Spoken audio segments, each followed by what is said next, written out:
ڕۆ لە ڕۆژی دووەمی پێشانگای تەندروستی کە لە شاری هەولێر بە سپۆنسەری میدیایی کوردستان 24 بەڕێوە دەچێت لەم پێشانگایە کە هەروەکو پێشتریش ئاماژەمان پێکرد یەکەمین و گەورەترین پێشانگایە لەسەر ئاستی کوردستان و عێراق.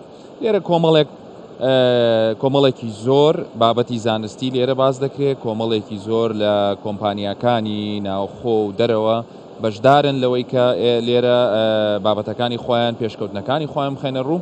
ئەوەی جێی خۆشحاڵیە ئەمڕۆ میوانێکی عزیزمان هەیە کە خاوەنی یەکێک لەو داهێنان و توێژینەوە و پێشکەوتنە زانستیانەیە کە ئێستا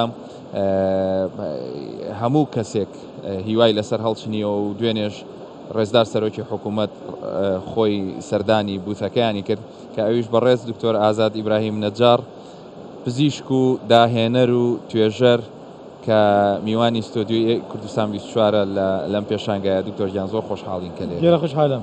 دکتۆر حەزم لێ نییە هیچ زیاتر بڵێم لەسەر ئەوەی کە ئەو داهێنانە چەند گرنگە، دەمەوێت لە زاری خۆتۆ بزانین ئەمە هیوایەکی نوێ دەگەشێنێتەوە بۆ داهاتوو با بڵین ئەگەر لە ئێستاشا لەسەر تەجروبە و باسی ئەو داهێنانەمان لە بۆ بکەین.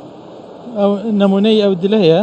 بەڵێ، ئەوە دلێکی دەستکرە مەیە درستکردی بۆ هاریکاریە نەساخێت نەخۆشێت عەجزا دلی هەین.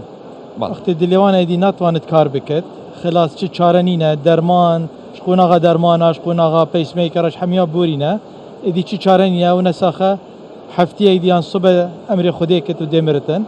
ئەو دلە ئەو دلێوی نەساخی دەینی دەر ئەو دلە کینە سینگەویدا دا ژیانێکی باش بتێ و ئەمرێوی درێژکین کە ئەوەش شتێکی یعنی دەتوانین بڵین زۆر گرنگە و زۆر داهێنانێکی زۆر جێی خۆشحاڵێ بۆ هەموو کەس.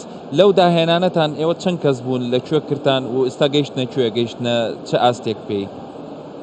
زۆر ساڵە لەسەر ئەو داهێنانە کار کردی ڕاستی، ئەوە 25 ساڵە ماشەڵڵا. وەزانم 7 ساڵێت یەکەم بەتینا بووم، دوای خەڵک تێگەیشتنەوە تشتێکی زۆر گەورەیە و زۆر ئینسانیە مهمە بۆ زۆر نەساخەنە ئەوێت پێویستی ئەو دلە بن. بجەهاتن تیمێمە وردە گەورەبی ئەم ئەولی 3-4 کەس بوون حتا 2014 دەست پێ کرد تیمێمە زۆر بن. ئێستا نزیکی 5 حتا 6 کەسانین لەسەر ئەو تیمێمە ئەو حەجمەیەدا سەر ئەو دلە کارتکەین.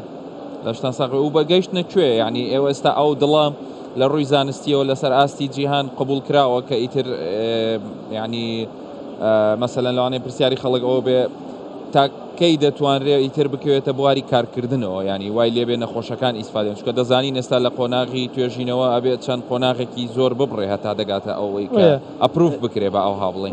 قۆناغێ تەطویر تەوابوونە بڵێ 195 دەبێژین هەندێک تشتماینە بێتم دروست بکەین هێش لەسەر ئاجلەمە تاقیب کردە و کارێکی باشێ کردی.